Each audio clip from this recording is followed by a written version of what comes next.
The moment Jonas Whitmore's hand shoved her forward in that courthouse, Clara Harper stopped breathing.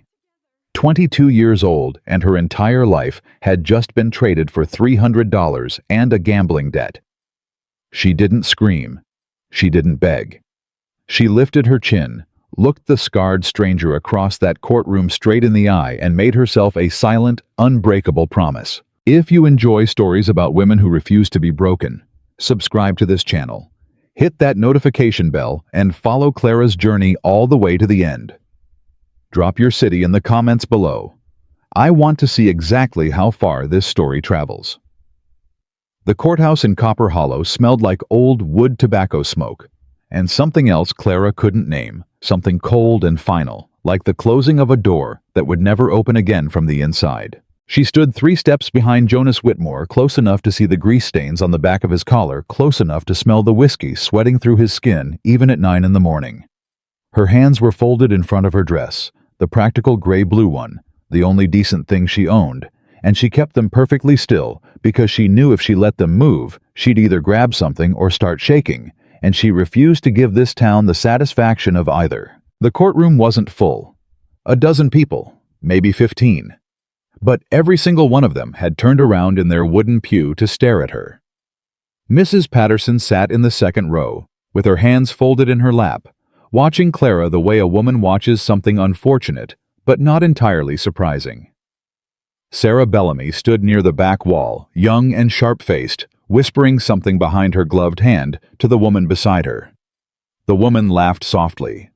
Clara kept her eyes forward. Judge Harlan Pruitt sat behind his bench with the particular boredom of a man who had presided over too many transactions, dressed up as ceremonies. He had a thick gray mustache and small, unremarkable eyes, and he was shuffling papers with the air of someone getting through his morning mail. Jonas stepped up to the bench and pulled a folded document from his coat pocket. His hands weren't steady. They never were anymore. "Jonas Whitmore," he announced, his voice carrying just enough authority to embarrass both of them. "Presenting my niece Clara Harper, age 22, for the arranged union, as per the agreement signed on the 14th. The judge took the papers without looking up. "Caleb Mercer present." "Here." The voice came from Clara's left, and she turned her head before she could stop herself. He was already standing. She hadn't noticed him sitting in the front pew. She'd been too focused on not looking at anyone. But there he was, rising to his feet, with the slow, deliberate economy of a man who never moved faster than he needed to. Tall, broader through the shoulders than she'd expected from the rumors, though the rumors had gotten the scar right, a pale-heeled line that ran from just below his left cheekbone, down toward his jaw, stopping short of his chin. His dark hair was combed back with some effort, though it wasn't entirely cooperating. He wore a dark brown vest over a light shirt, sleeves rolled to the forearms, and he held his hat in his hands in front of him. He looked at her once, just once and briefly, a quick assessing glance, the kind a man gives when he's gathering information, rather than forming an opinion. His eyes were dark. She couldn't tell from this distance if they were brown or black, but they were steady, and that steadiness unsettled her more than cruelty would have. Cruelty she knew how to brace for. Steadiness was harder to read. He looked away back at the judge. "Step forward, both parties," Judge Pruitt said.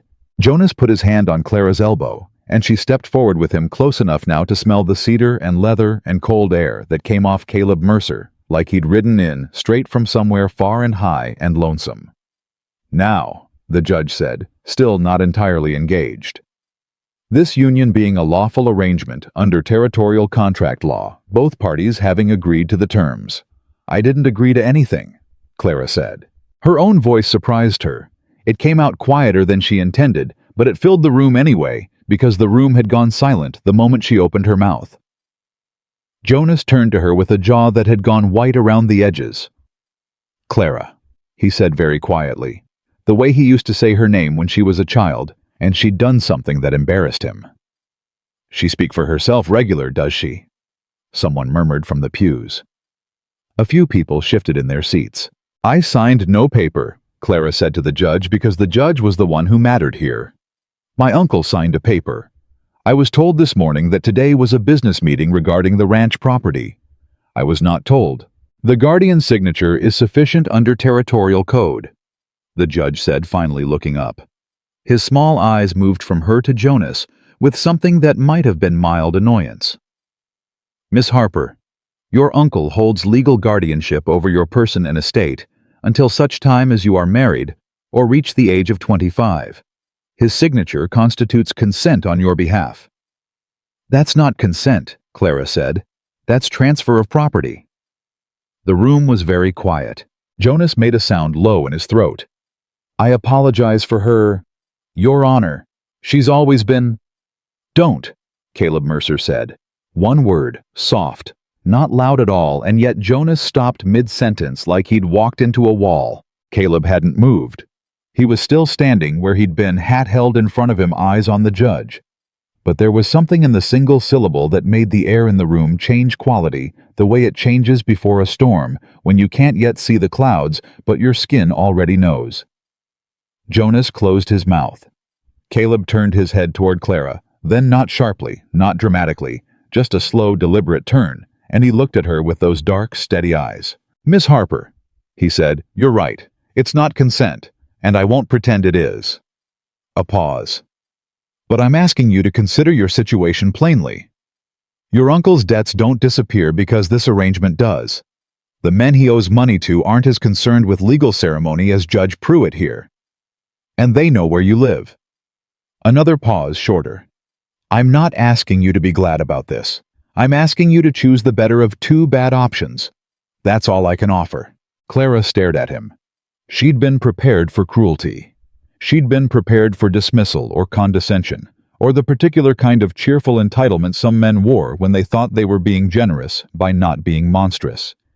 She had not been prepared for a man who looked her in the eye and admitted plainly that what was happening to her was wrong. She didn't know what to do with that.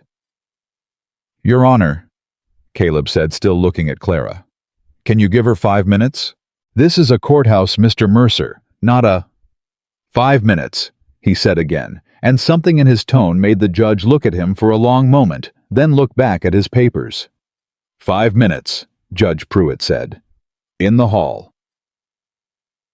The hallway was narrow and smelled like dust and old paint. A single window at the end let in the flat winter light. Clara stood near it because it was the farthest point from the courtroom door, and Caleb Mercer stood several feet away from her because she realized with a strange jolt he had deliberately placed himself between her and Jonas, who had followed them out and now stood against the wall with his arms crossed, looking at the floor. I want to hear it from you, Clara said to Caleb. Her voice was steadier than she felt. Not from him, not from the judge. From you. What you're expecting. Caleb turned his hat slowly in his hands. I have 400 acres outside of town. Cattle operation, some horses. I need help running the house and the books. My records are a mess, and I'm better with livestock than with numbers. I'm offering you a room of your own, 3 meals fair treatment. He paused. That's all I'm expecting. Clara looked at him steadily. Men say things like that. Yes, they do. And then they don't mean them. Yes, he said, some of them don't. He didn't look away. I can't prove it to you standing here. Only way I know to prove it is to let time do that work. And if I want to leave a month from now, a year from now, if I decide this isn't what I want, am I free to go? Something moved across his face. Not quite discomfort, not quite surprise, but something between the two. Legally, he said slowly, a divorce in this territory requires... I'm not asking about legally, I'm asking about you. Will you stop me? A pause. Long enough that she started to regret asking. No, Caleb said. I won't stop you. Clara turned and looked out the window. The main street of Copper Hollow was visible from here. The dry goods store, the hitching posts, the worn boards of the sidewalk.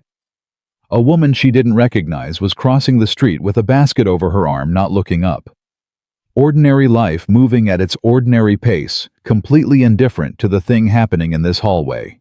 She thought about what waited for her if she walked out of this courthouse without Caleb Mercer. She thought about the men Jonas owed money to, thought about the 2 times in the last month she'd woken in the dark to the sound of unfamiliar voices downstairs. She thought about her options, laid them out in her mind, the way she laid out ledger columns, clear, honest, without sentiment. She turned back to face Caleb. "Your records," she said. "How far behind are they?" He blinked. It was the first time she'd seen him look anything other than composed. "Beg pardon." "You said your records are a mess. How far behind? Weeks, months?"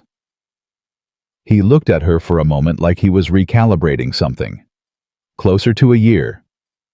"Cattle prices current or last season's?" Last season's, I reckon." "Are you running at a loss, or do you not know?" He had the grace to look slightly embarrassed. "Don't know for certain." Clara nodded slowly. "All right," she said. "I'll marry you. But I want it understood here now with Jonas as witness, since he's making himself useful for something that I'm not your property. I'll run your household and your books because I'm capable, and because it suits us both. Not because you bought me." She glanced at Jonas, who had the decency to look at the floor. "Are we clear?" Caleb Mercer looked at her for a long moment. Then, very deliberately, he nodded. "Clear," he said. "Chapter more." The ceremony took 11 minutes. Judge Pruitt read the words with the efficiency of a man who performed this function approximately 3 times a month and saw no cause to treat it differently each time. Jonas stood to Clara's left and said nothing. Caleb stood to her right and was steady and quiet throughout, and when the judge asked him to repeat the vows, he did so in a low, even voice without hurrying. When it was Clara's turn, she said the words clearly and without trembling, because she had decided in the hallway that if she was going to do this, she was going to do it with her spine straight. There was no kiss. The judge didn't ask for one, and Caleb didn't move toward her, and Clara was more grateful for that than she would have known how to say. Jonas shook Caleb's hand afterward, a transaction completed, debt settled. He looked at Clara once and opened his mouth.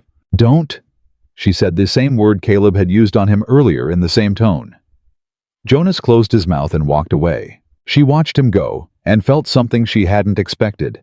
Not relief, not grief, but something clean and final, like a door latching shut. She had loved her uncle once in the distant way of a child who has no other adults in her orbit. She had stopped loving him slowly over years, the way a well goes dry, not all at once, but incrementally, until one morning you lower the bucket and find nothing. Today was that morning. "Wagons outside," Caleb said beside her. She picked up the small bag at her feet. It held everything she owned that mattered: 2 dresses, her mother's Bible, a small account book she'd kept since she was 14, and a folded letter from a schoolteacher in Abilene who'd once told her she had a genuine talent for figures. She'd carried that letter for 6 years without knowing exactly why. It seemed important to keep being reminded that someone had once seen something in her worth noting. "Let's go," she said. The road out of Copper Hollow ran northwest and then climbed steadily into the kind of country that doesn't apologize for being hard. The plains gave way to something rougher. Broken ground, scrub grass, rock outcroppings, sky that stretched in every direction so wide and flat, it made her feel both very small and strangely less trapped than she'd felt in years. Caleb drove the wagon. He didn't talk. He wasn't silent in the aggressive, brooding way she'd half expected. He was silent, the way practical men are silent, comfortable in it, not using it as a tool. The 2 dogs trotting alongside the wagon occasionally looked up at her with uncomplicated curiosity. She watched the road. She turned things over in her mind. After about an hour, she spoke. "Why me?" she said. He glanced at her sideways. "Miss Harper, Mrs. Mercer apparently," she said, and wasn't sure what she felt saying it. "You might as well answer." He was quiet for a moment, watching the horse's ears. "Jonas owed Willard Grady money too, more than he owed me." A pause. "Grady wanted you for his ranch. Different reasons than mine." Clara felt something cold move through her that had nothing to do with the winter air. "You outbid him," she said. "I made him an offer he couldn't refuse on a piece of grazing land he wanted on my eastern border. He dropped his claim to Jonas's debt in exchange." Another glance. Grady's not a man who treats things he owns well. Didn't sit right with me. She absorbed this. So you didn't buy me, she said slowly. You bought me away from someone worse.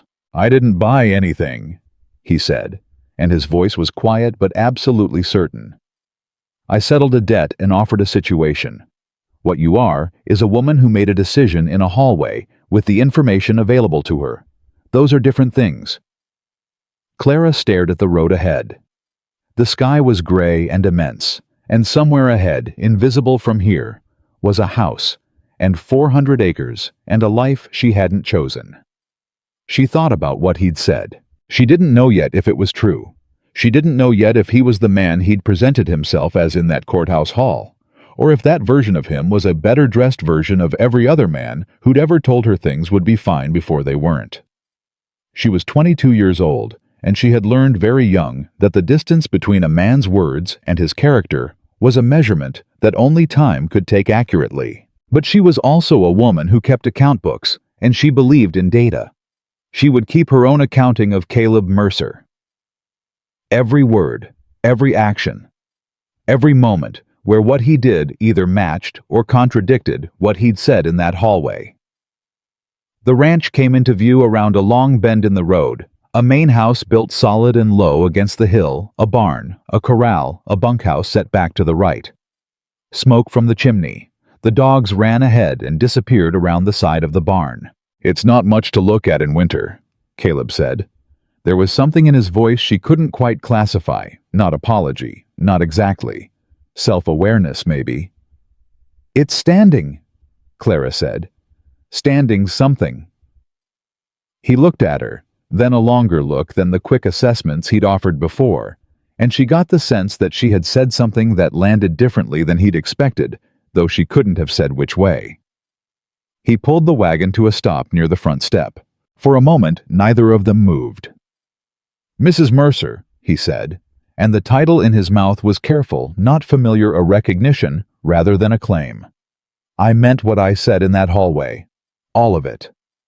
I know you think you did, Clara said. She climbed down from the wagon before he could offer her a hand, not out of hostility, but because she was already establishing in the smallest ways she could that she was capable of managing herself. She picked up her bag. She looked at the front door, 22 years old, married to a stranger, in possession of everything she owned inside a bag that weighed less than 12 pounds. Standing, she thought again. Standing is something. She pushed open the door and walked inside. The house was not what she expected, which in itself was information. She'd expected the particular disorder of a man living alone, neglected surfaces, accumulated clutter, the smell of unwashed things and old meals. There was some of that. Yes, a coat thrown over a chair, a pile of papers on the table by the window that had clearly been there for months, a general sense of a space that was functional rather than cared for. But the floors were swept. The windows, though not recently washed, were intact. There was a stove, a table with 2 chairs, a shelf of books, actual books, not just almanacs and seed catalogs, but novels. A law reference, something with a broken spine she couldn't read the title of from here. On the table beside the pile of papers was a ledger. She crossed the room and opened it without asking. 3 entries, and then a long blank stretch. The last entry was dated 14 months ago. Numbers entered in a hand that was clear but not confident with figures. Everything technically legible. Nothing organized in any way that would let you draw conclusions about where the operation stood financially. I told you it was a mess, Caleb said from the doorway. You weren't wrong. She turned a few more pages. Do you have receipts, purchase records, cattle tallies, sale invoices? Some. In a box in the back room. I'll need them all. She closed the ledger. I'll also need to understand your cattle operation before I can make the numbers mean anything. Numbers without context are just noise. She set the ledger back where she'd found it. But I can fix this. She said it plainly, not as a performance or a declaration, just a statement of fact. The same way she might have said the addition is wrong, I can correct it. It was what she could offer, not warmth, not gratitude, not the performance of a willing bride, but competence. It was the only currency she trusted in unfamiliar territory.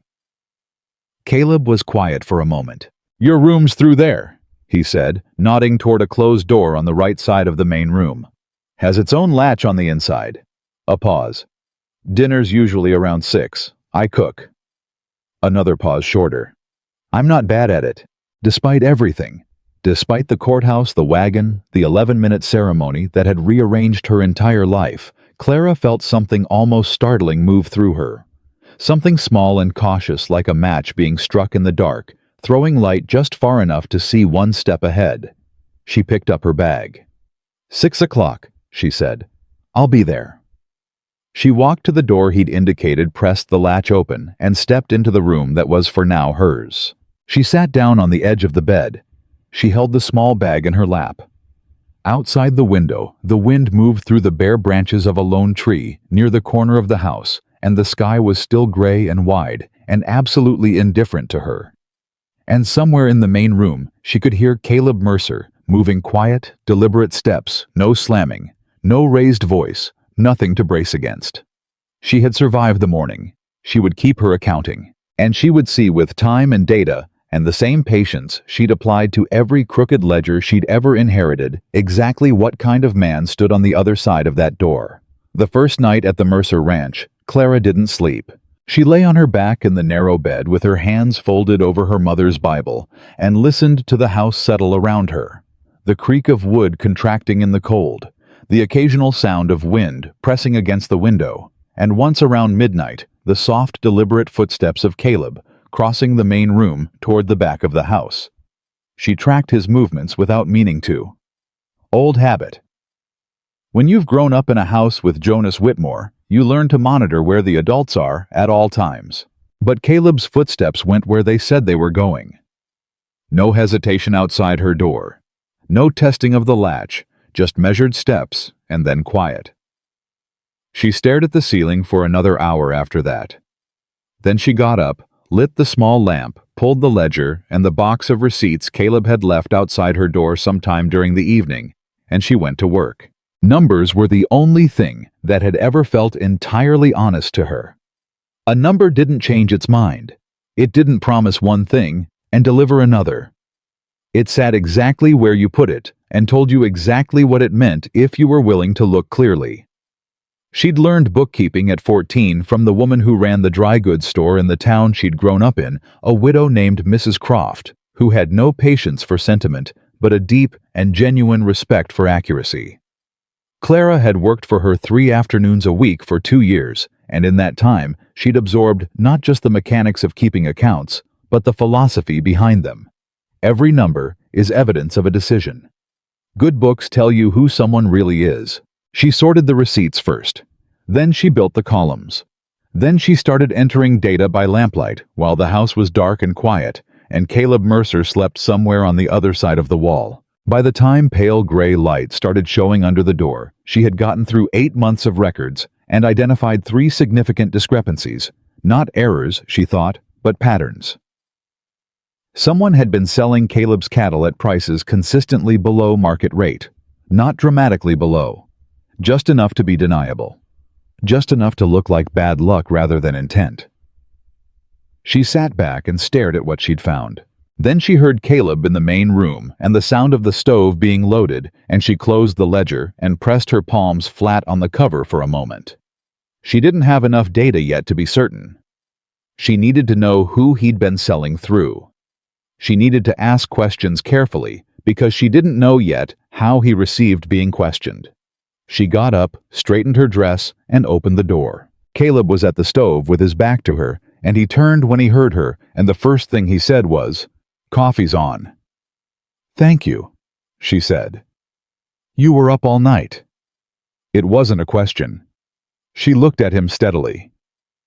"I work better at night. Fewer interruptions." Something moved at the corner of his mouth. Not quite a smile, but adjacent to one. "Sit down," he said. "I'll have eggs ready in 10 minutes. She sat at the table. He put a mug of coffee in front of her and went back to the stove. She wrapped both hands around the mug and looked at the ledger on the table beside her, and then looked at his back. "Who do you sell your cattle through?" she asked. His movements at the stove didn't pause, but something in his shoulders changed, just slightly. "Broker out of Copper Hollow. Name's Aldous Fenn. Why?" "I found something in the records," Clara said. "I need more information before I know what it means." He turned then slowly, with the particular deliberateness of a man controlling his reaction. "What kind of something?" "Your sale prices for the last 14 months have been running 6 to 9% below regional market average, consistently. Not in a way that tracks weather or season, in a way that tracks who you're selling through." She kept her voice level. "It may be nothing. It may be that Mr. Fenn negotiates poorly. But I'd want to compare his prices against what the other ranchers in the area are getting through the same broker before I decided that." Caleb was very still. 6 to 9%, he said, "on a 400-acre cattle operation running at your current headcount." Clara said, "That's a meaningful number over 14 months. He set the pan down. He pulled out the other chair and sat across from her, and he looked at the ledger with an expression she was starting to learn, not anger exactly, but a kind of tight, contained energy that lived behind his eyes when something had breached his defenses. "I trusted that man," he said. "I know," Clara said. "That's usually how it works." He looked at her then, and she held his gaze, and there was a moment where the air between them felt different than it had, less like two strangers navigating a transaction, more like two people who had independently arrived at the same understanding of something. "Can you prove it?" he said. "Not yet. I need the comparison data.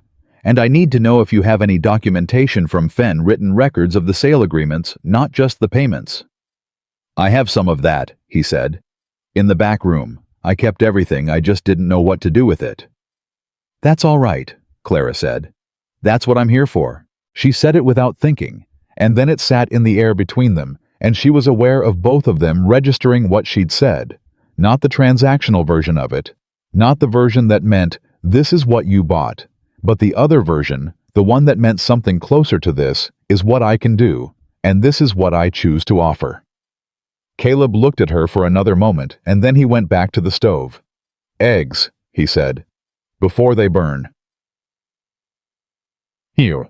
The first week was a study in adjustment, and Clara approached it the way she approached everything, by observing carefully and drawing no conclusions she didn't have evidence for. She learned the layout of the ranch. She learned the names of the two ranch hands: Hector, who was quiet and efficient, and always had dirt on his hands, and Davy, who was 17 and still working out how to carry himself in the world, and compensated with cheerfulness.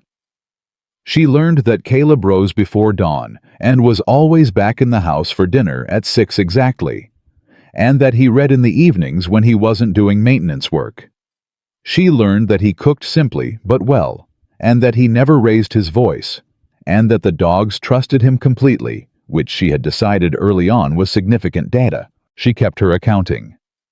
Day 3, he noticed she was wearing her only coat inside the house and didn't say anything, just put more wood on the fire without comment. Day 4, she asked him a direct question about the cattle breeding records, and he gave her the information straight without hedging or deflecting. And when she pointed out an inconsistency, he said, "You're right," without making her earn the agreement. Day 5, she dropped a stack of receipts on the floor and cursed under her breath, something she wouldn't normally do in front of anyone, and he just helped her pick them up and handed them back and didn't make anything of it. She added each of these to her ledger. Not in writing, it wasn't that kind of accounting. But she kept the tally. On day 6, she made a mistake. She'd been working through the sale documentation when she found a discrepancy she was almost certain implicated Fenn in something more direct than poor negotiation. She was so focused on it that she didn't hear Caleb come back in from the barn, and when he spoke behind her, she startled badly, sent the ink pot spinning off the edge of the table, reached for it, missed, and watched black ink spread across the floor. She stood there looking at it, and something cold and old moved through her, that specific anticipatory dread, the kind that lives in the body, not the mind, the kind that says, "Now comes the anger." Caleb crossed to the supply shelf, got a rag, crouched down, and started blotting up the ink. "I'm sorry," Clara said. Her voice was careful, controlled. Ink comes out, he said. He looked up at her from where he was crouched, and he read something in her expression that made him go still for a moment. Clara, he said the first time he'd used her given name, without the title, it's ink on a floor. She looked at him. I know, she said, but her hands were shaking slightly, and they both knew it wasn't about the ink, and neither of them said anything more about it, and Caleb cleaned up the mess and went back out to the barn, and Clara sat down in the chair and pressed her hands flat on the table until they stopped trembling.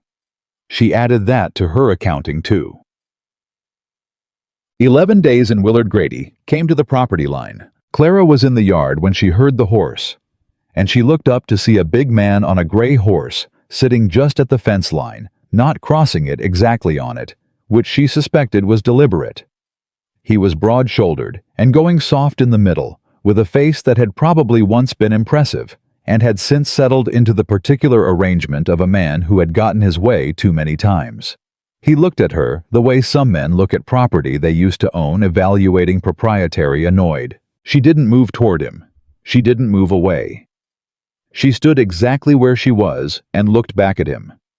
You're the Harper girl, he said. Mrs. Mercer, she said. Something shifted in his expression. Not anger, he was too controlled for that or thought he was. Something colder. How's married life treating you, Mrs. Mercer? Very well, she said evenly. Is there something I can help you with? Just being neighborly. He smiled. It didn't reach his eyes by a considerable distance. Mercer around? He is. Thought I'd pay a social call, long as I'm here. She looked at him for a moment. Then she turned toward the barn. Caleb, she called. He was out in under a minute, coming around the corner with the direct, unhurried pace she'd come to associate with him, calm on the surface, everything underneath running in controlled channels. He took in the scene without any visible change of expression and came to stand beside Clara in a way that was neither possessive nor distant, but simply present, and Grady's eyes moved between the two of them. Willard, Caleb said. Caleb. Grady looked at him over. Just came to congratulate you. Heard the wedding was quiet. Figured I'd offer my regards in person. Another look at Clara. She's settling in all right? She's doing fine, Caleb said. Was there something you needed? Neighborly call, Grady said again. And I thought maybe we could revisit that conversation about the eastern pasture. Now that you've got your domestic situation sorted, maybe you're thinking about expanding your focus. Consolidating some of the outlying property, make things simpler. Clara kept her face neutral.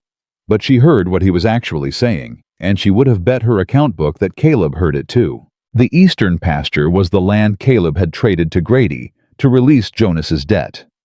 If Grady was talking about consolidating outlying property, he was talking about leverage, about the fact that a piece of Caleb's range now had Grady's name on it, and what that might mean over time. I'm not looking to expand or consolidate, Caleb said. His voice was perfectly even. But I appreciate the call. A long pause. Of course, Grady said. He touched his hat brim. His eyes moved to Clara one more time, and in them was something she recognized, the particular look of a man filing away information for later use. Mrs. Mercer, he said.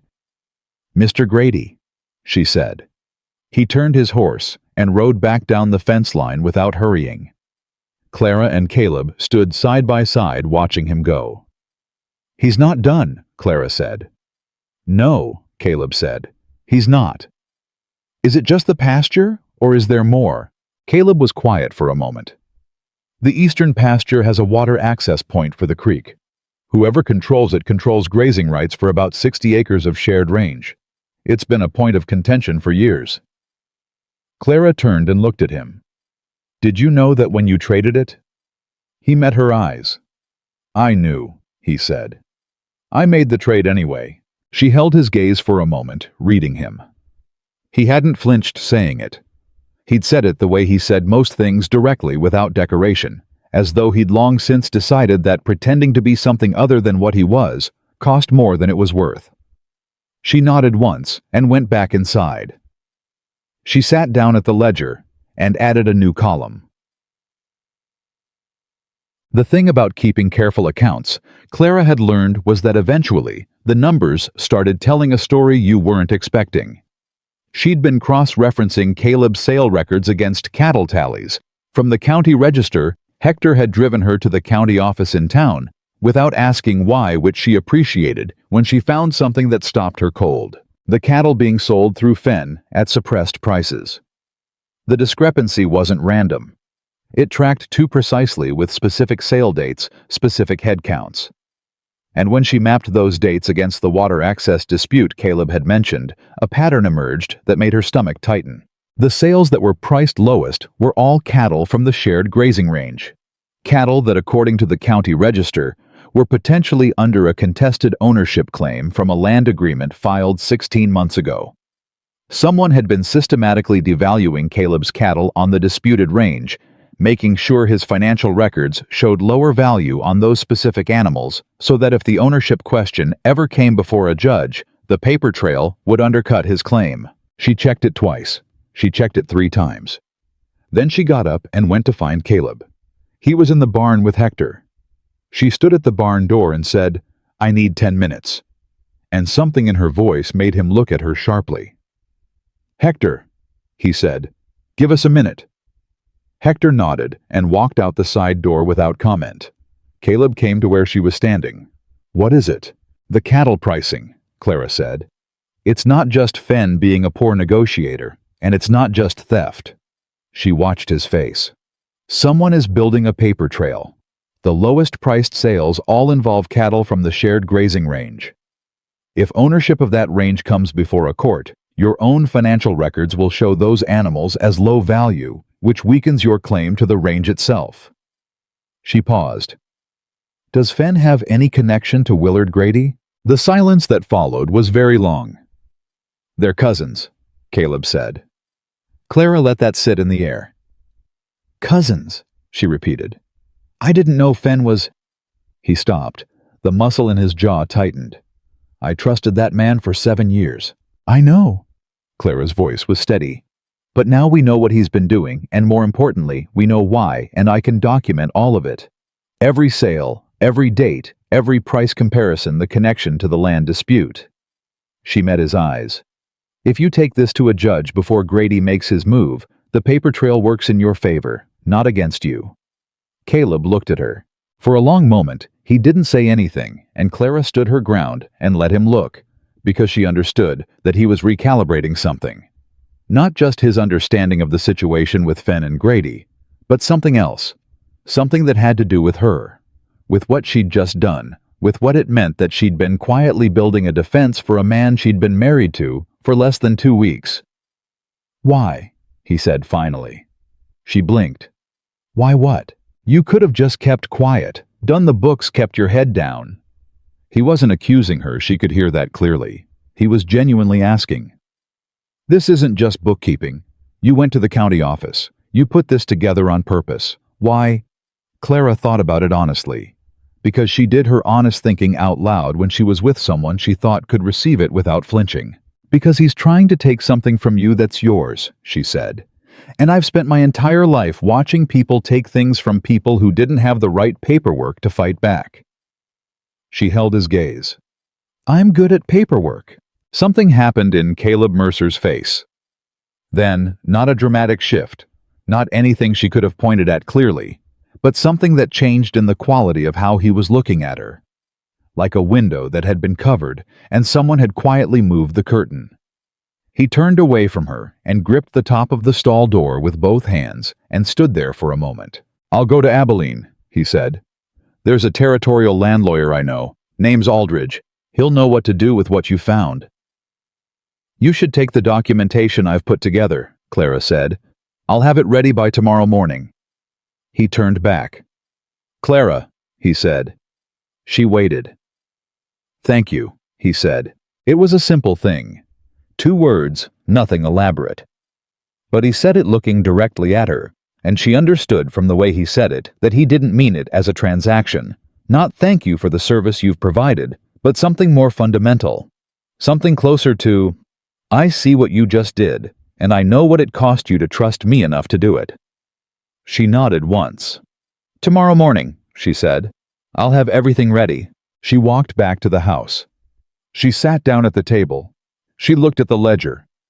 Outside the wind was cold, and the sky was wide, and somewhere in the barn, Caleb Mercer was standing with both hands on a stall door, and Clara Harper. Clara Mercer was beginning to understand that the accounts she'd been keeping most carefully these past 2 weeks were not the ones in the ledger.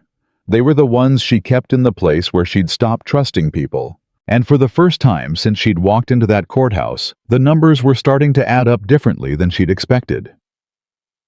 Caleb left for Abilene on a Tuesday. He told Clara the night before over a dinner of salt pork and beans in the same even tone he used for everything practical, direct, no decoration. He'd be gone 3 days, maybe 4. Hector and Davy would handle the livestock. He'd leave her the shotgun on the hook by the back door. "I know how to use it," Clara said. "I figured you did," he said, and that was the end of that. What he didn't say, and what she understood anyway, was that the trip to Abilene was urgent in a way that had nothing to do with patience or planning. She'd handed him something 2 days ago, a documented case column by column, date by date, connection by connection, and he was a man who, once he understood the shape of a threat, moved toward it rather than away. She respected that even as it left her alone on 400 acres with 2 ranch hands and Willard Grady somewhere on the other side of the fence line. She spent the first day of his absence going through the remaining box of receipts and building out the full documentation package. Everything organized, cross-referenced, annotated in her clearest hand. If Caleb's lawyer in Abilene was worth his fee, he'd have everything he needed to file a counterclaim before Grady's people knew the game had changed. She was on the second day, checking the cattle tallies against Hector's morning count, when Davy came running from the front of the property. "Mrs. Mercer?" He was out of breath, which on Davy usually meant he'd run the full length of the yard without thinking about whether he needed to. "There's a man at the gate. Says he's got business with Mr. Mercer." "Who is it?" "Aldous Fenn." Clara set down her pencil very carefully. "Tell him Mr. Mercer is away on business," she said. "Tell him I'm managing the property in his absence and ask him what he needs." Davy blinked. "You want me to bring him up?" "No," Clara said. "I'll go to the gate." She put on her coat. She picked up the ledger she'd been working from, not as a weapon, but as a reminder to herself of what she knew, and she walked to the front of the property. Aldous Fenn was a small man which surprised her. She'd built him larger in her imagination, someone substantial enough to have carried off what he'd been doing for 14 months without anyone noticing. But he was thin and middle-aged, with a forgettable face, and the particular nervous energy of a man who had come somewhere he wasn't entirely sure he should have come. He looked at her with undisguised surprise. He'd expected a woman staying back from the gate, or no woman at all. "Mrs. Mercer," he said. "Mr. Fenn." She stopped on her side of the gate and looked at him levelly. "My husband is away. Can I help you?" "I'd rather wait and speak to Caleb directly," he said, already retreating into pleasantness. "It's a business matter." "I manage the property accounts," Clara said. "Any business matter with this ranch comes through me first. That's how we work." A pause. "Is that so?" "It is." She held his gaze. "What's the business?" He was recalibrating. She could see it, the small adjustments behind his eyes, the reassessment of what kind of woman he was dealing with. He'd come here expecting to lay groundwork, perhaps drop some casual language about the upcoming grazing season, feel out whether Caleb had started asking questions. He had not come here expecting to be met at the gate by a woman with a ledger under her arm and direct eyes. "Just following up on the fall sale settlements," he said finally, "making sure everything cleared to Caleb's satisfaction." "It didn't," Clara said. The pleasantness dropped off his face like something cut loose. "Beg pardon?" "The fall settlements," Clara said. "The prices on the shared range cattle were significantly below market average. Again, I've been going through the records, and I've identified a pattern that goes back 14 months. I'd be interested in your explanation for it, Mr. Fenn, if you have one." He stared at her. The nervous energy was gone now. What was under it was harder. "Those prices reflect current market conditions," he said. It's been a difficult year for cattle sold through your brokerage," Clara said. "Cattle sold through other brokers in this region averaged 6 to 9% higher over the same period. I have those numbers documented." She paused. "Do you want to try a different explanation?" The silence stretched. "I think," Fenn said, and his voice had gone flat and careful, "that you've been looking at incomplete data and drawing conclusions that—" "Aldous Fenn," Clara said, "is Willard Grady's first cousin. That's in the county register. I checked." She kept her voice even. "The land dispute on the eastern pasture, the water access claim, the suppressed valuations on shared range cattle, and the timing of all of this relative to the claim filing, it's documented. All of it." She let that land. "My husband is in Abilene right now with a territorial land lawyer. I think you already know what he has with him." Fenn's face had gone to a color she couldn't describe, except as the color of a man understanding that he has already lost something he thought he still had. He said nothing. "Tell Willard Grady," Clara said quietly, "that the paper trail he built runs both directions." She turned and walked back to the house. Her hands were completely steady. She noticed that with a distant kind of surprise, the steadiness, the absence of the trembling she'd braced for. She'd faced that man at the gate with nothing but documented numbers and a clear head, and she'd sent him away, and her hands were steady. She went inside. She sat down. She pressed her palms on the table. Then she put her head down on her arms for about 45 seconds, because her heart was pounding so hard she could feel it in her ears. Then she sat back up and went back to work. Caleb came back on the 4th day. She heard the wagon from inside and came to the door, and he was climbing down with the particular economy of a man who'd ridden long and was tired but wasn't going to make an issue of it. He looked at her face, first thing, and she looked at his, and something passed between them that was neither of them speaking, just a mutual rapid assessment. "Aldridge took the case," he said. "Filed a counterclaim this morning. Grady's people won't know until it hits the county office, which will be tomorrow at the earliest." "Fenn was here," Clara said. He went still on the step. "When?" "Day before yesterday. He came to feel out whether you'd started asking questions." She paused. "I told him what I knew." Caleb looked at her for a long moment. "You told him." "I told him the paper trail runs both directions. I wanted him to carry that back to Grady before you returned, so that when the counterclaim lands, it doesn't catch Grady cold enough to do something reckless." She met his eyes. "I thought about it carefully. I may have been wrong." He was quiet for what felt like a full minute. "You weren't wrong," he said. "That was exactly right." He came inside. He poured coffee. He sat across from her at the table, and they went through everything together. Her documentation, the counterclaim, what Aldridge expected Grady's next move to be.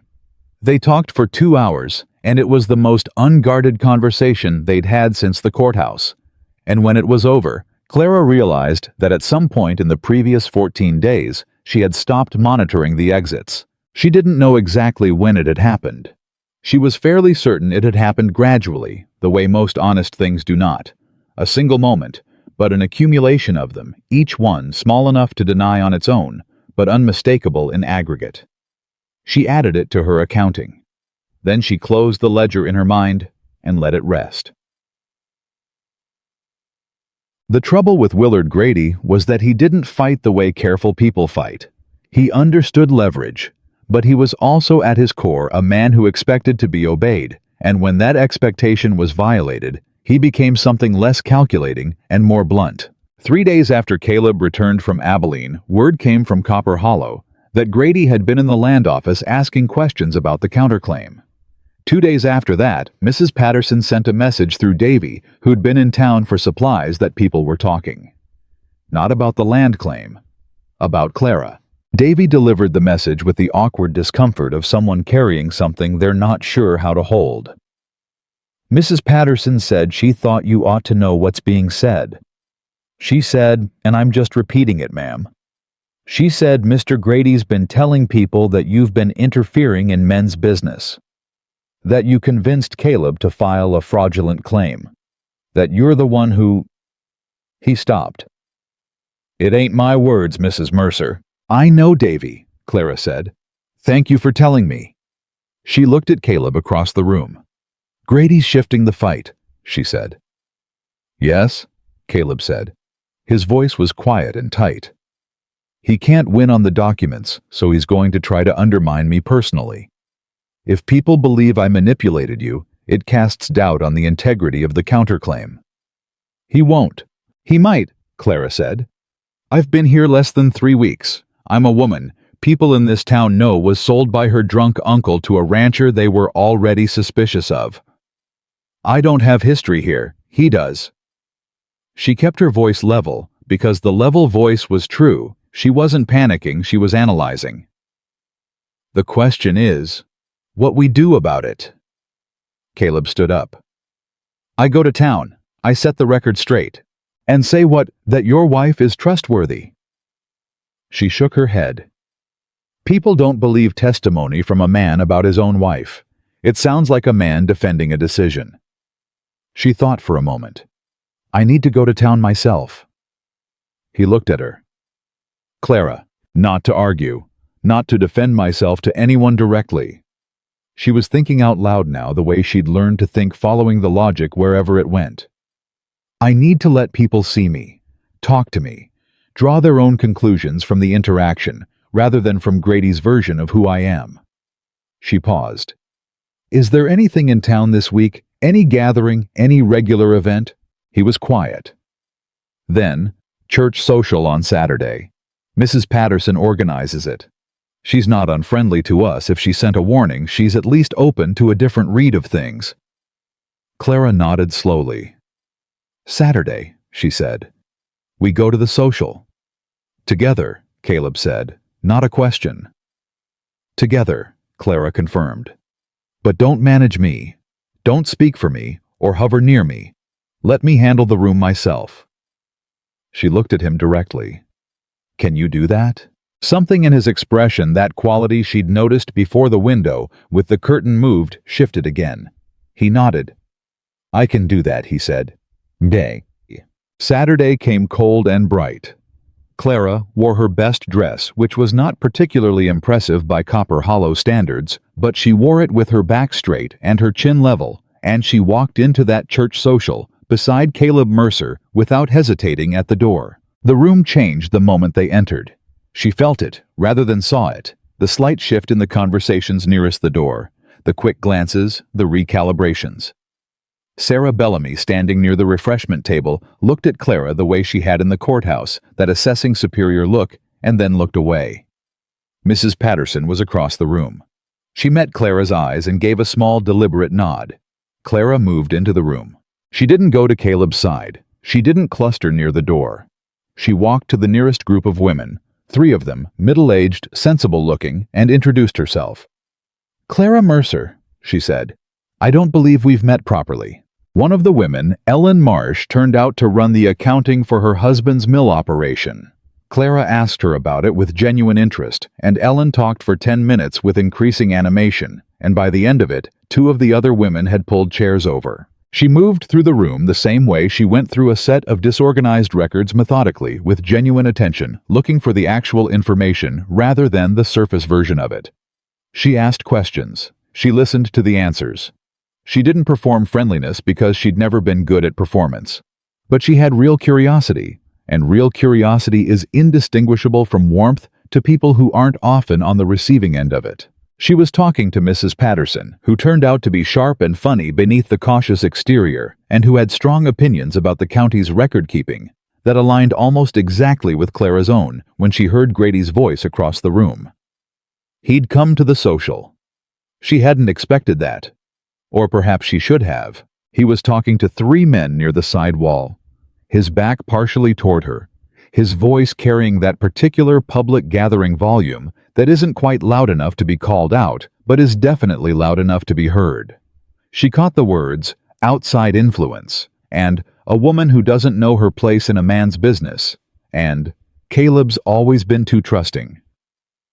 Mrs. Patterson had gone quiet beside her. She was watching Clara's face. Clara didn't look at Grady. She looked at Mrs. Patterson. "You were saying," she said, "about the county assessor's records." Mrs. Patterson blinked. Then the corner of her mouth moved.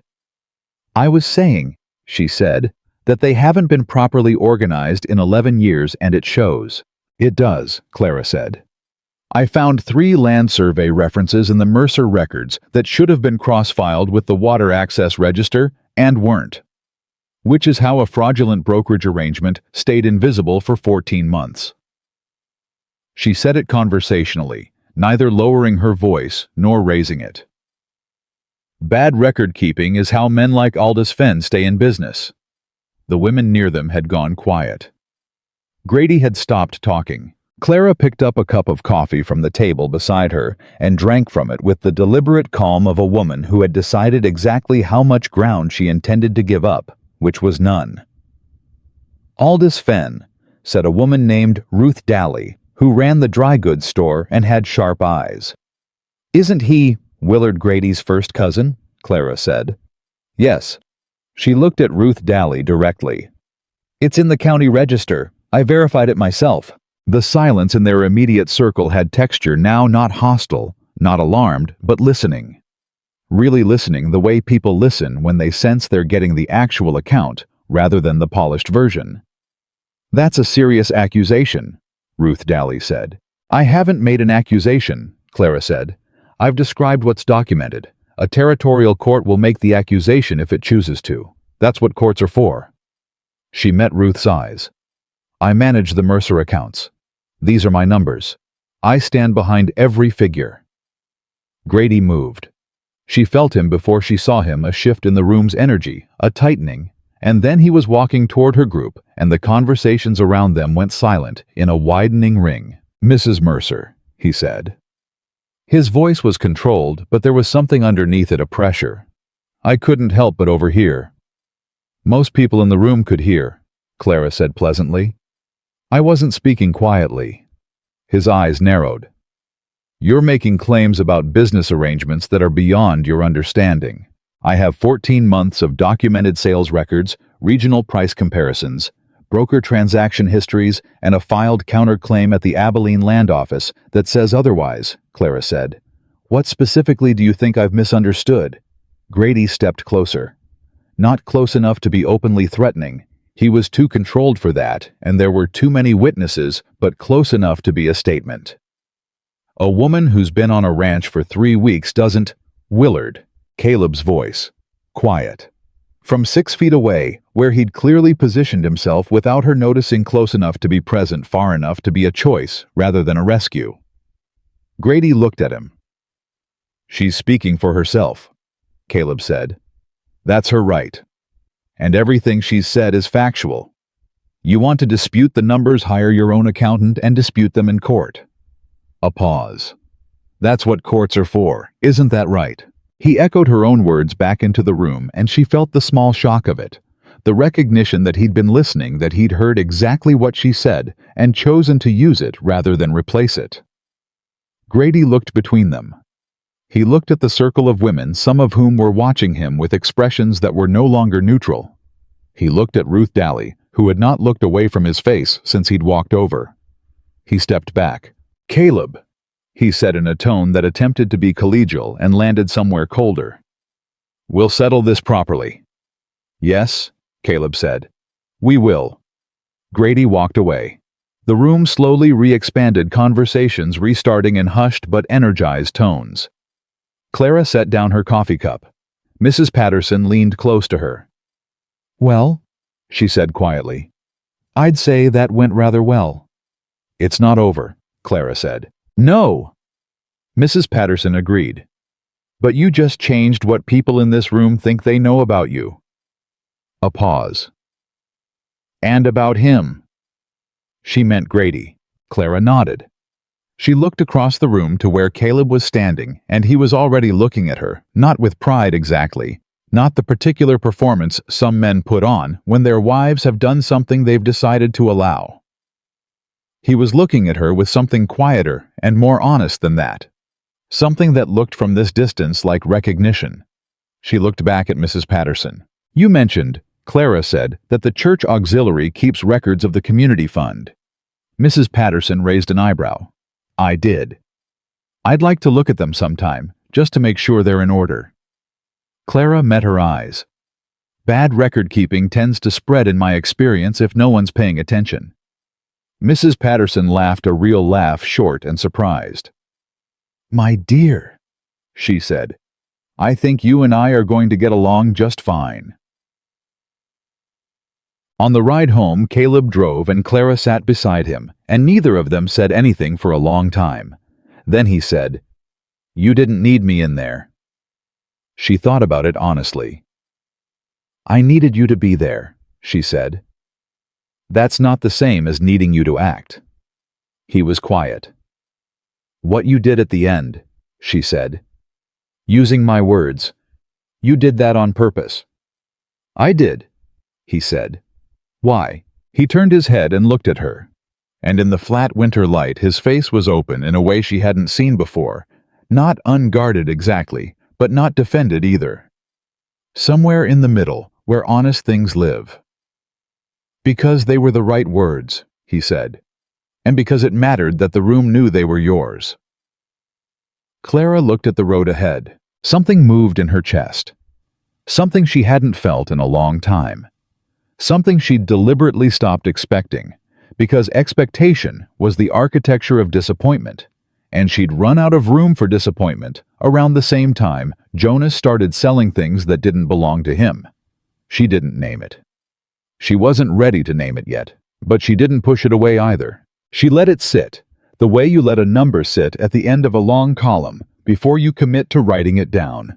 Present, real, and waiting for the moment when you're steady enough to trust what it says. The ranch came into view around the long bend.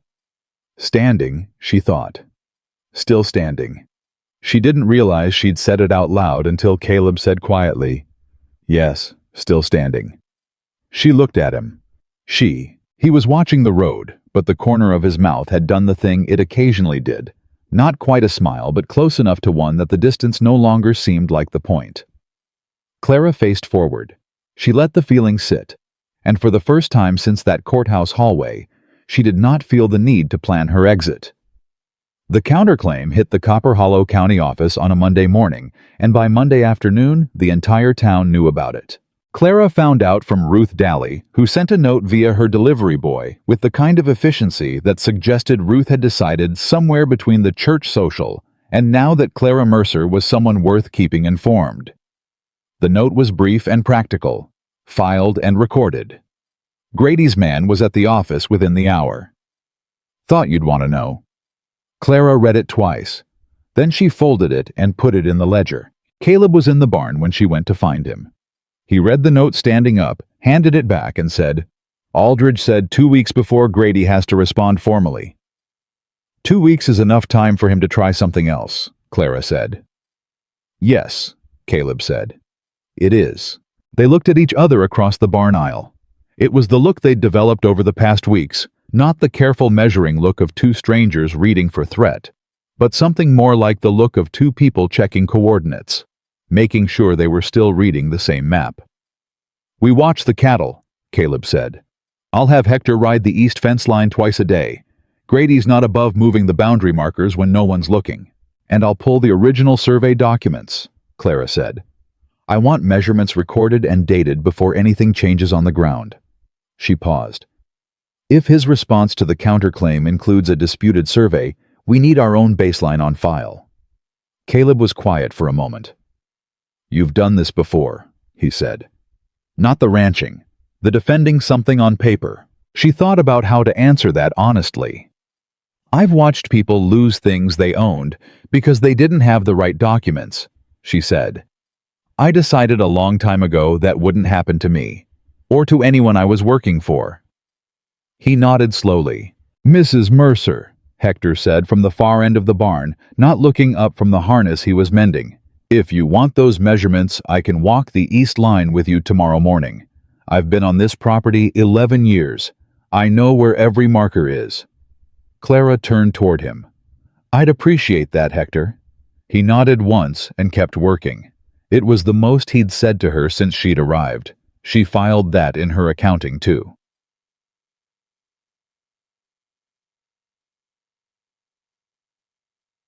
They walked the east fence line the next morning, Hector and Clara with a measuring rope and a notebook. It was cold enough that their breath showed, and Hector moved at a pace that assumed she could keep up, which she appreciated. He talked while they worked, not casually, but with purpose, the way a man talks when he's decided the person next to him needs to understand something. He told her about the creek access point, about the way the shared range had been managed before Grady started pushing about, the year the boundary had been informally contested and resolved, and then contested again. Mr. Mercer never was good at the paper side of things, Hector said, driving a reference stake into the frozen ground. He's good at reading land, reading cattle, reading people when he's paying attention. But the paper, he'd rather be out here. A pause. Fenn knew that. Fenn knew he wouldn't check, Clara said. Fenn knew he wouldn't know how to check even if he did. Hector stood up and looked at her steadily. You do? Yes, Clara said. Then the question is whether you're staying. She stopped writing. She looked at him. Hector was looking at her with the direct, weathered patience of a man who had been watching things for a long time and had learned to say the important thing plainly when the moment allowed. I'm staying, Clara said. Good, Hector said, and bent down to drive the next stake. That was the end of that conversation, but it sat with her for the rest of the morning, and she was still turning it over that afternoon when Caleb came in from the north pasture and found her at the table with the survey documents spread out and said, Hector talked to you. He did, she said. He doesn't usually talk. I noticed. She looked up. He wanted to know if I was staying. Caleb sat down across from her. He looked at the survey documents for a moment, then at her face. What did you tell him? The truth, she said. He held her gaze, and something in him settled. She could see it, some tension that had been sitting quietly behind his composure, releasing its hold by a degree or two. Good. He said the same word Hector had used. Clara looked back at her documents. The markers are where they should be, she said. I've got measurements and dates. If Grady files a disputed survey, we have our own baseline on record. You thought of everything, Caleb said. I thought of what I could think of, she said. There's always something you don't see coming. As though the sentence had been a kind of summons. The knock at the door came 20 minutes later. It was Jonas. Clara heard the knock and went to the door and opened it, and there he was, her uncle, thinner than she remembered from 3 weeks ago. His coat poorly buttoned his eyes with that particular quality she'd spent years learning to read, the quality that meant he needed something and was going to perform remorse to get it. She looked at him for a long moment without speaking. Clara, he said. Jonas, she said. I was passing through. You don't pass through this road, she said. It doesn't go anywhere you'd be heading. He had the grace to look briefly caught. I wanted to see how you were getting on. She stepped back from the door, not to invite him in, just to take herself out of the frame of it. I'm getting on fine. I heard things in town, about the land business and Grady. He glanced past her into the house. Is Caleb here? He is, Caleb said from behind Clara. Jonas looked at him with the expression of a man trying to determine the temperature of a room before walking in. Caleb, good to see you. Clara, I wanted to say, don't, Clara said. He stopped. Don't do the apology, she said. Not because I won't listen, but because you'll do it wrong. You'll make it about your intentions and your hardships and how much you cared about me underneath everything, and then you'll tell me what you need. So skip to the last part. What do you need? Jonas's face did several things in quick succession, and the thing it finally settled on was something Clara hadn't expected. Not anger, not manufactured hurt, but something that looked almost like relief. like a man who'd been dreading a difficult performance and had just been told he didn't have to do it. "Grady," he said. "He's been since the counterclaim filed. He's been squeezing the people in town who owe him money. Calling in old debts fast. He called in what I owe him." "How much?" Caleb said. $240, Jonas said. He looked at the floor. "I can't." "No," Clara said. Jonas looked up. "No?" she said again. Not with anger. With the same clarity she used on numbers that didn't balance. "This doesn't work. It cannot work. There's no version of this that comes out right. I'm not asking Caleb to cover your debt to Grady. That's not a debt, Jonas. That's a lever. Grady's calling it in because he wants to send a message to us, and if we pay it, we're telling him the lever works." "Clara." "She's right," Caleb said. Jonas looked at him. "Grady's using you," Caleb said. Not unkindly, just plainly. You paying or not paying that debt doesn't change what you owe him. It just tells him whether the people around you can be moved by your situation. He looked at Jonas steadily. "I'm not saying that to be cruel.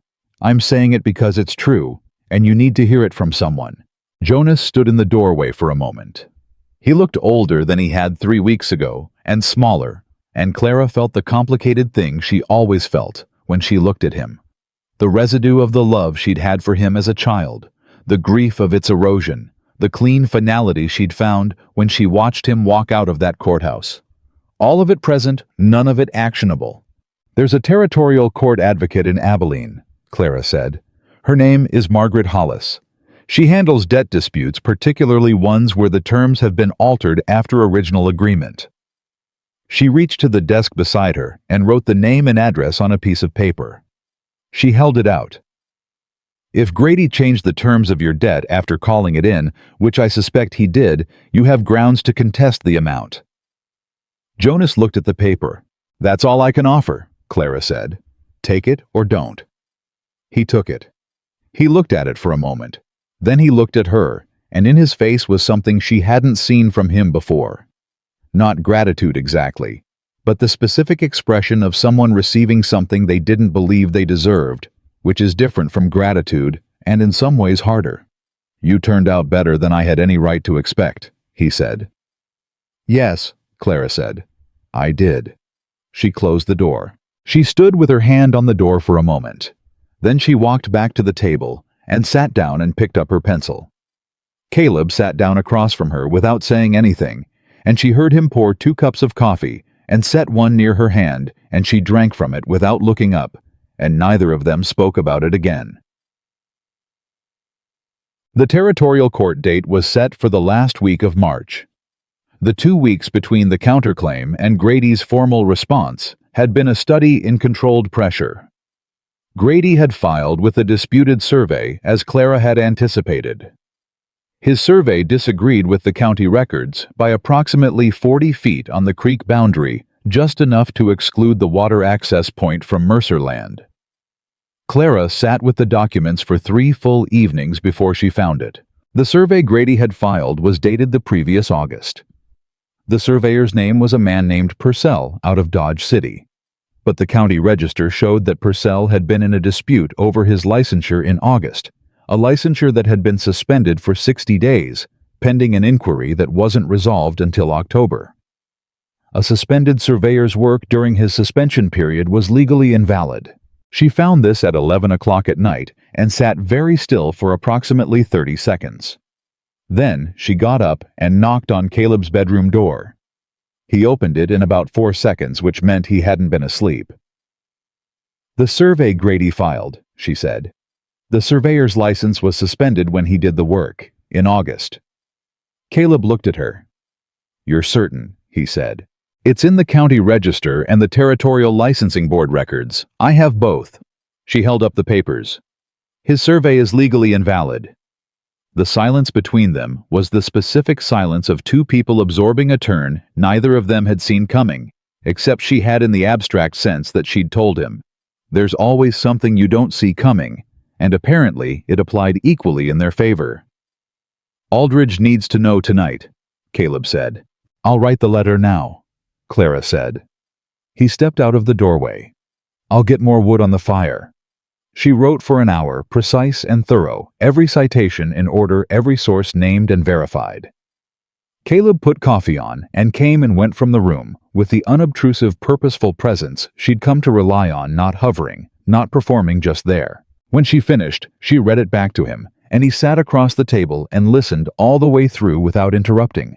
And when she was done, he said, "That's going to hold." "It's going to hold," she confirmed. He looked at her across the table in the lamplight, and she looked back, and the distance between them had become the kind of distance that isn't distance at all, just the space where two separate people keep their own edges. "Caleb," she said. The scar." She hadn't asked. She'd been waiting for the right moment without knowing what the right moment would feel like.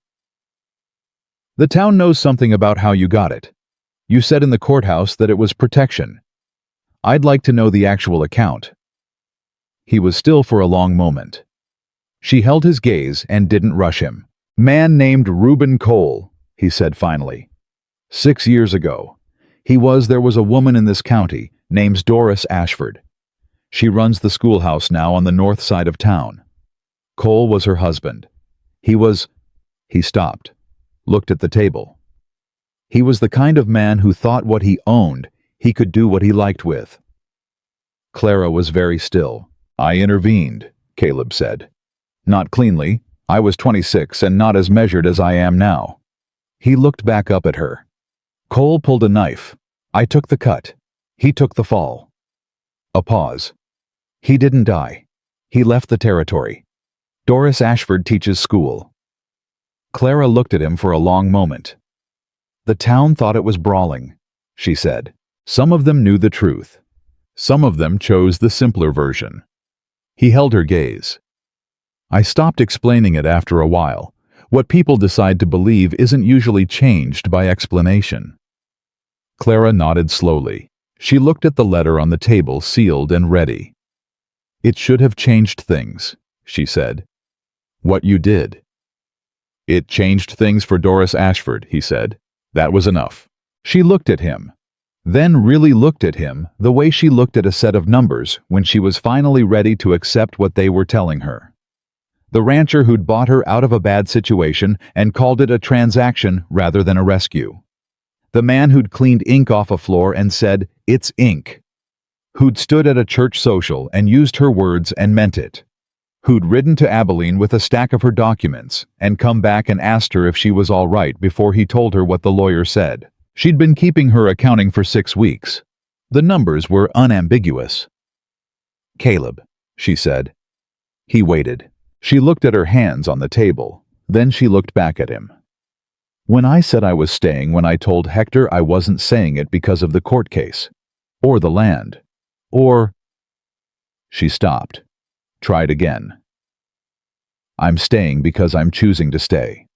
Because this—" A small gesture between them that was inadequate and accurate at the same time.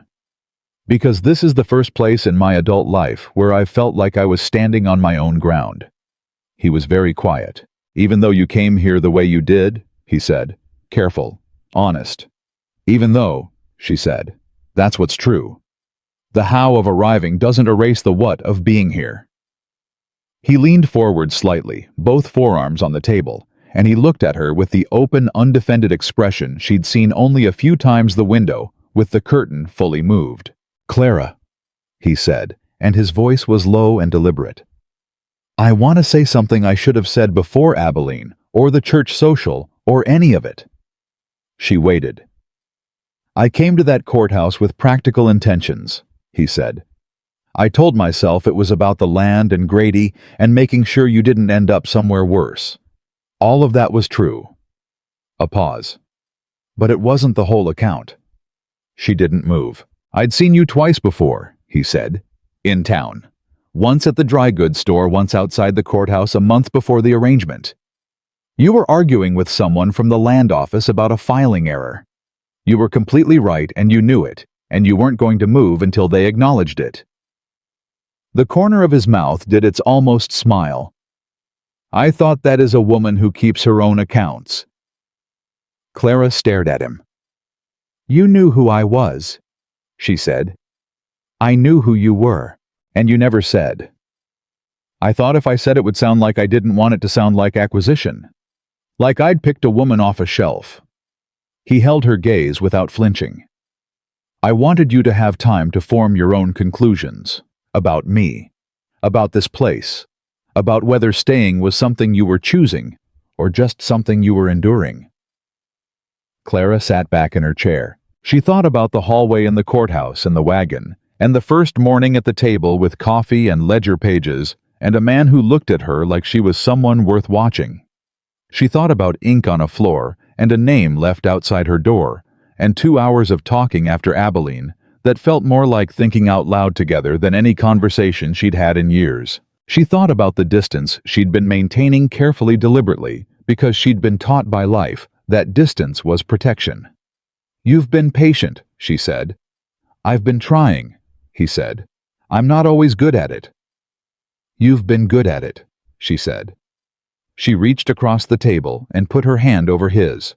He went completely still, and she felt the stillness, not withdrawal, not surprise exactly, but the particular stillness of someone receiving something they've wanted for long enough that the reality of it takes a moment to register. Then his hand turned under hers and held it, and neither of them said anything, and the fire settled in the stove, and outside the wind moved through the territory, and the sky was enormous and indifferent. And inside this house, in this lamplight, two people who had arrived at each other, the hard and sideways way, sat at a table, with their hands joined, and let the accounting rest. The court date was 3 weeks away. In the morning, Clara would write to Aldridge with the surveyor's licensure information. Hector would ride the east fence. Davy would do the cattle count. Caleb would check the north pasture. And Clara Mercer would sit at the table she'd made her own, with the ledger she'd built from nothing in the house she'd walked into, with 12 pounds of belongings, and a promise to herself that she would keep careful accounts, and she would do what she did every morning now, which was not plan her exit. She would plan her day, her life, her ground. The how of arriving, she had told him, doesn't erase the what of being here. She believed it. Every figure. The letter to Aldridge went out on a Wednesday, and his reply came back in 4 days, which was fast enough that Clara understood he'd sent a rider rather than waiting for the regular post. The reply was 3 pages dense and precise, and she read it twice at the table before she handed it to Caleb. Aldridge confirmed the surveyor's suspended licensure. He'd already pulled the territorial board records independently. He'd been looking at Purcell for a different reason. He wrote a pattern of irregular work on Grady-adjacent land claims going back 2 years. The Mercer counterclaim wasn't the only one. There were 2 other ranchers in the county whose boundary surveys had been done by Purcell during or immediately after periods of licensing irregularity. Clara read that sentence and sat very still. Then she read it again. "He's been doing this to other people," she said. Caleb looked up from the letter. "Looks that way." "This isn't a land dispute," Clara said. "This is a systematic pattern of fraudulent survey work tied to a single broker and a single neighboring rancher executed over at least 2 years across multiple properties." She looked at him. "Caleb, this is bigger than our counterclaim." He held her gaze. "I know. Aldridge knows it too," she said. "That's why he's moving fast." She looked back at the letter. "He's asking whether we'd be willing to serve as lead plaintiffs in a consolidated filing.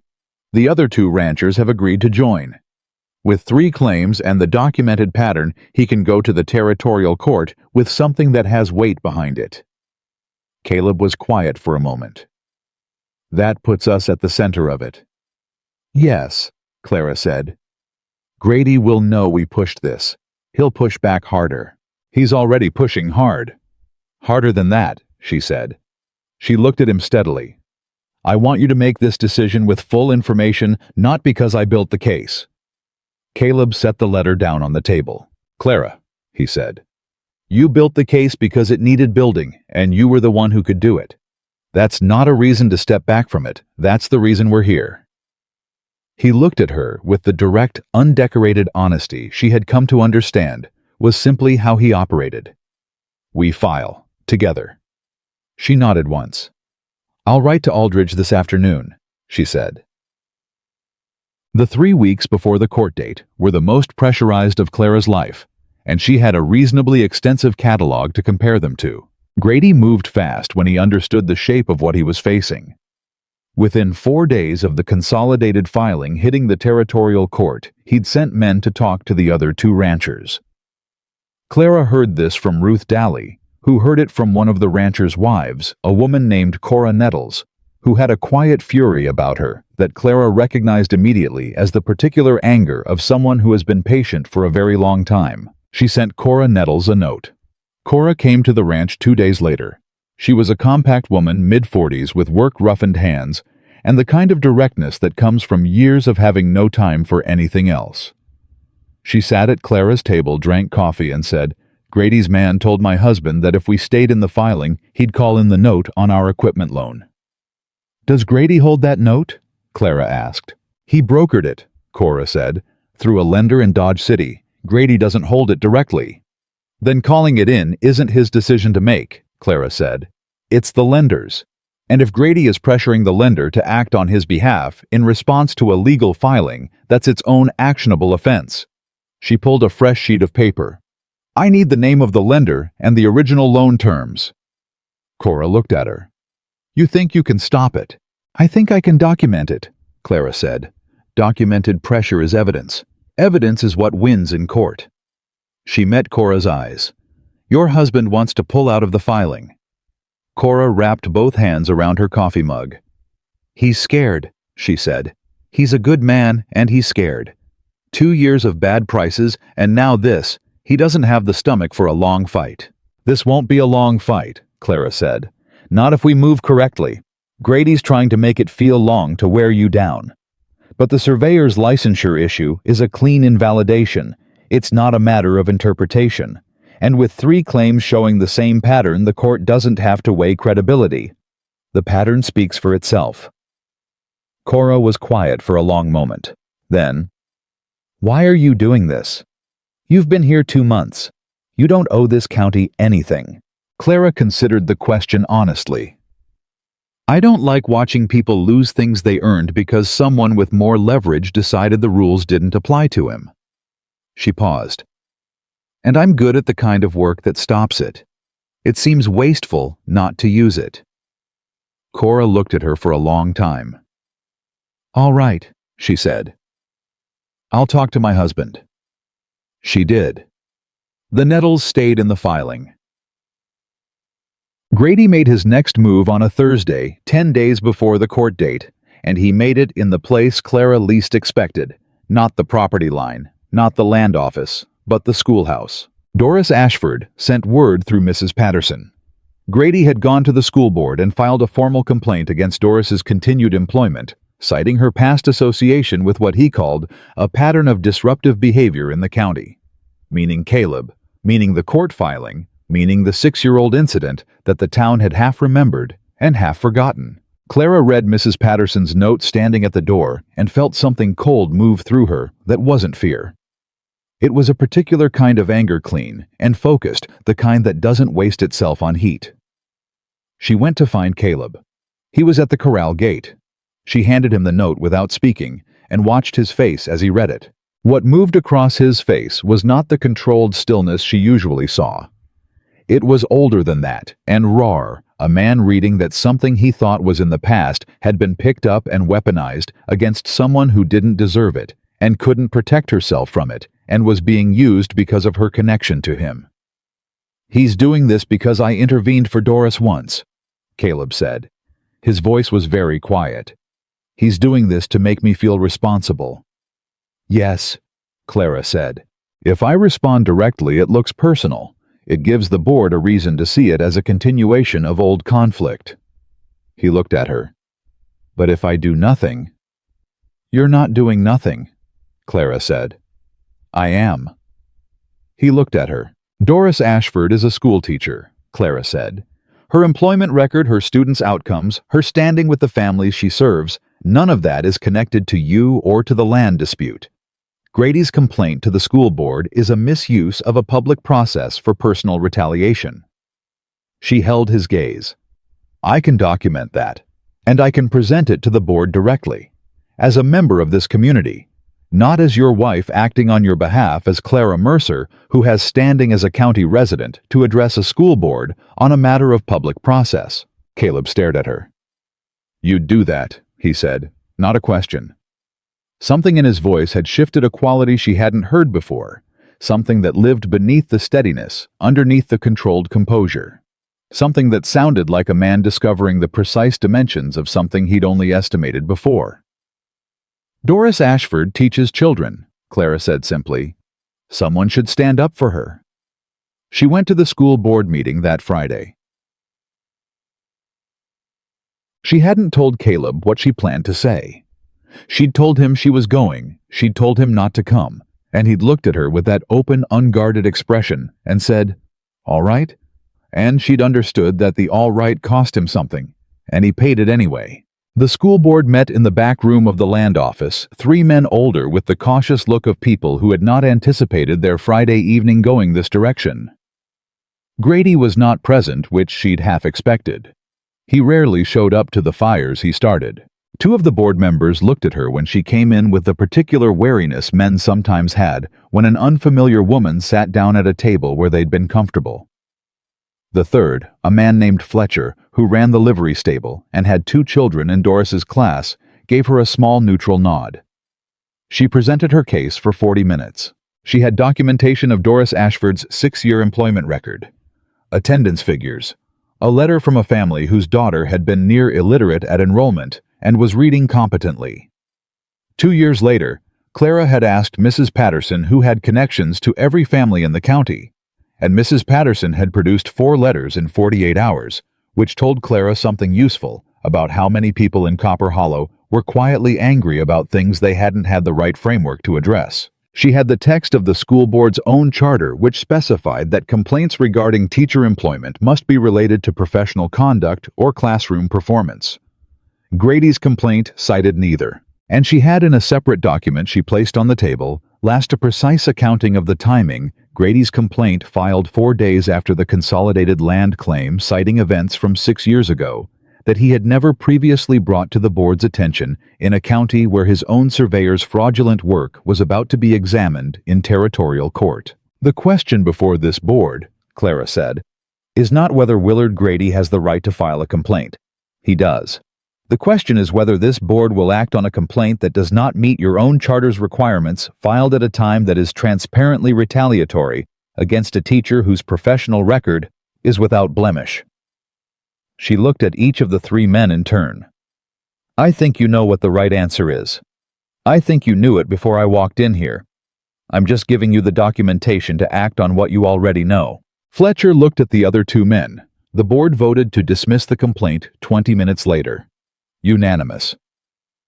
Clara walked out of the land office into the cold evening air and stood for a moment with her hands at her sides and felt the specific quiet satisfaction of a number that has finally come out correctly.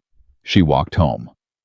Caleb was at the table when she came in with coffee ready and the lamp lit, and he looked at her face the moment she opened the door and said, "It went well." "It went well," she confirmed. He stood up. He crossed the room, and he put both hands on her face carefully, like someone who has thought about doing something for a long time and wants to do it correctly. And he looked at her with the fully open expression. No curtain, no window, just the man behind it. "Thank you," he said. "You keep saying that," she said. "I keep meaning it," he said. She put her hands over his, the way she'd reached across the table 2 weeks ago, and she looked back at him and let herself be looked at, which was the thing she'd guarded most carefully, and was now choosing deliberately to stop guarding. "Caleb," she said. "Yes. Stop thanking me and say the other thing." A pause. The almost smile, and then something past it, something that had been the almost smile's destination all along. "I love you," he said. Plainly, directly, in the same tone he used for true things. "I've been trying to find the right time to say it, and I think the right time is probably whenever it's true, and it's been true for a while." Clara looked at him. "I know," she said. He let out a breath that was nearly a laugh. "You know." "I keep accounts," she said. The evidence was clear, was, He laughed, then a real laugh the first time she'd heard it, full and unguarded. And it changed his face entirely, opened it up, and she thought, there it is. The thing that was underneath all that steadiness. The thing he'd been keeping in the same way she'd been keeping her distance, not hidden, just waiting for the ground to be certain enough to stand on. I love you too, she said, in case the evidence wasn't running both directions. He pulled her close, and she let him. And outside the territory was dark and cold and enormous, and inside this house there were two people standing on their own ground together, and that was enough. It was more than enough. It was everything the courthouse had not been, and everything the hallway had quietly promised. The court date arrived on a gray Tuesday morning in late March. Clara and Caleb rode to Abilene together the day before and stayed at the hotel Aldridge had arranged. Cora Nettles and her husband Thomas were in the next room. The third rancher, a widower named Sam Greer, arrived that evening and sat with all of them at dinner, and they went through the documentation one final time. Clara presenting Aldridge asking questions, Thomas Nettles growing steadily less pale as the evening went on, and the solidity of what they'd built became undeniable. This is airtight, Aldridge said near the end of the evening. He was a small, precise man who wore his competence the way some men wore their hats, completely naturally, without thought. He looked at Clara across the table. Mrs. Mercer, in 15 years of territorial practice, I have rarely seen a private party produce documentation of this quality. The licensure angle alone would have won this case. The pattern evidence turns it into something the territorial court will cite for the next decade. Clara said, I just read what was there. No, Aldridge said. You read what was there and understood what it meant and built it into something a court could use. Those are three different skills, and most people don't have all three. He paused. Have you considered reading law? The table went quiet. Clara looked at Aldridge. I haven't, she said, but I'm open to information. Caleb beside her said nothing.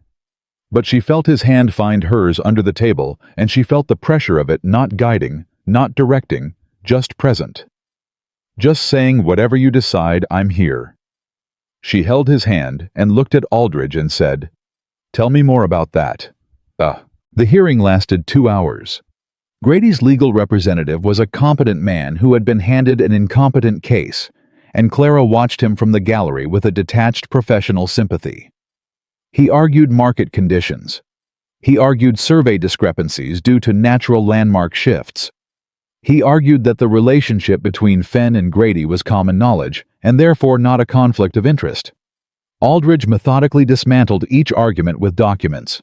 The surveyor's licensure suspension was entered into record. The 14-month pricing pattern was entered into record. The 2 additional ranchers' corroborating claims were entered into record. The timing of the consolidated filing relative to Grady's various retaliatory actions, the debt pressure on the Nettles, the school board complaint was entered into record. When Aldridge finished presenting the territorial judge a woman named Honoria Vance, which Clara had not expected, and which had made something in her chest do a complicated, grateful thing when she first saw the nameplate, looked at Grady's representative for a long moment. Counselor, Judge Vance said, do you have anything further? A pause.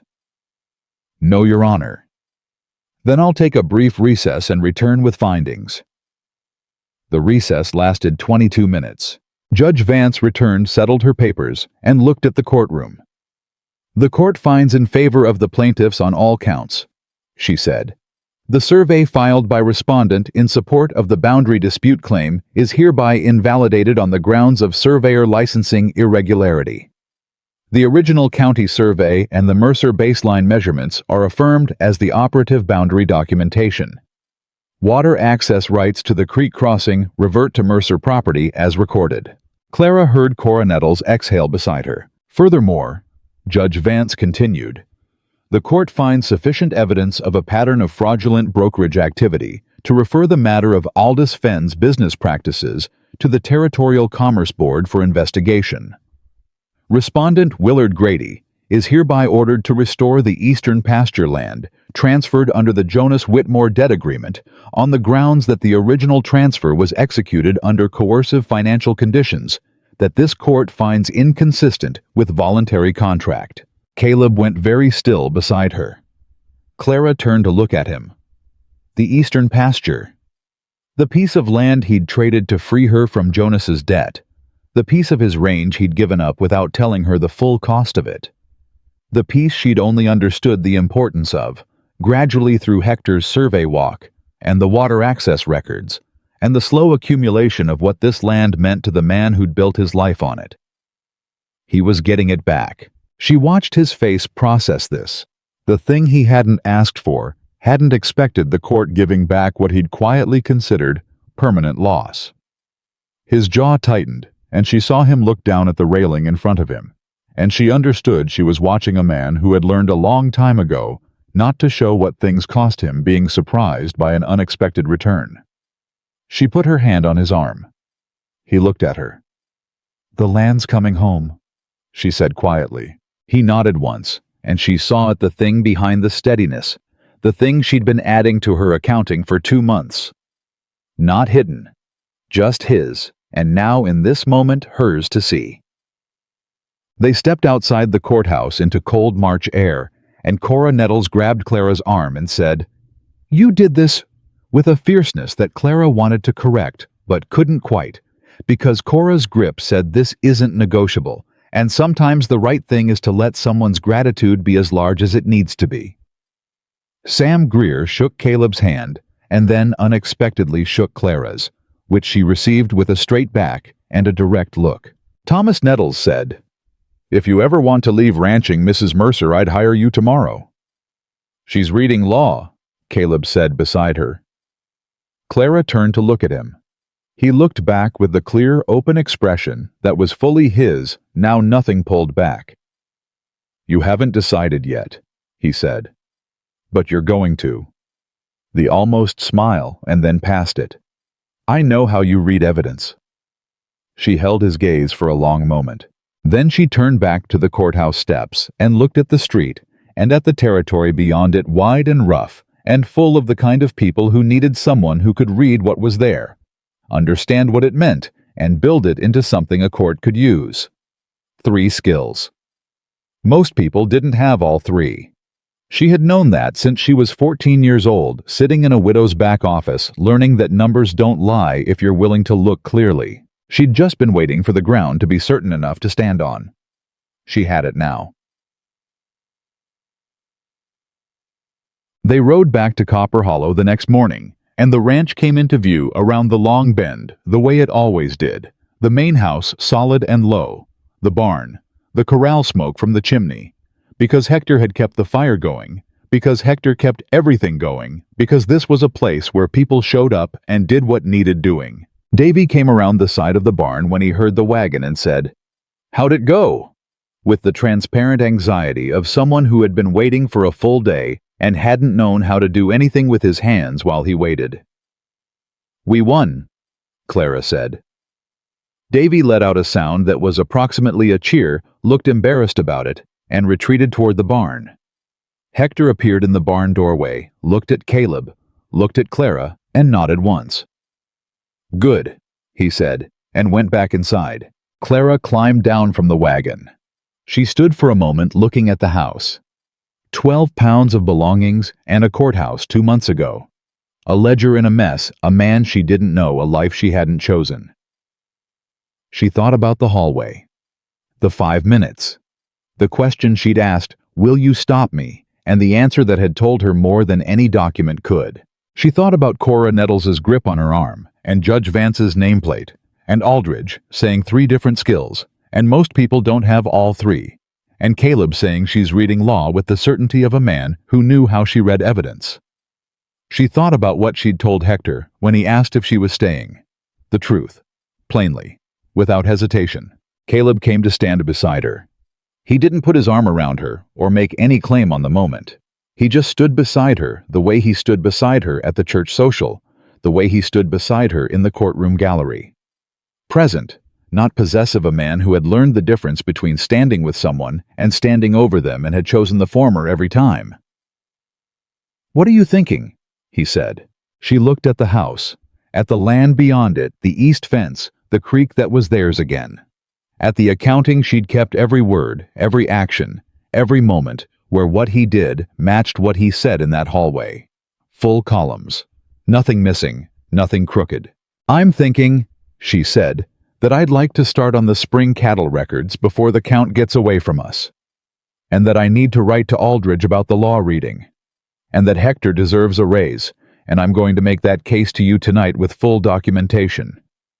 Caleb's mouth did the thing that was past the almost smile.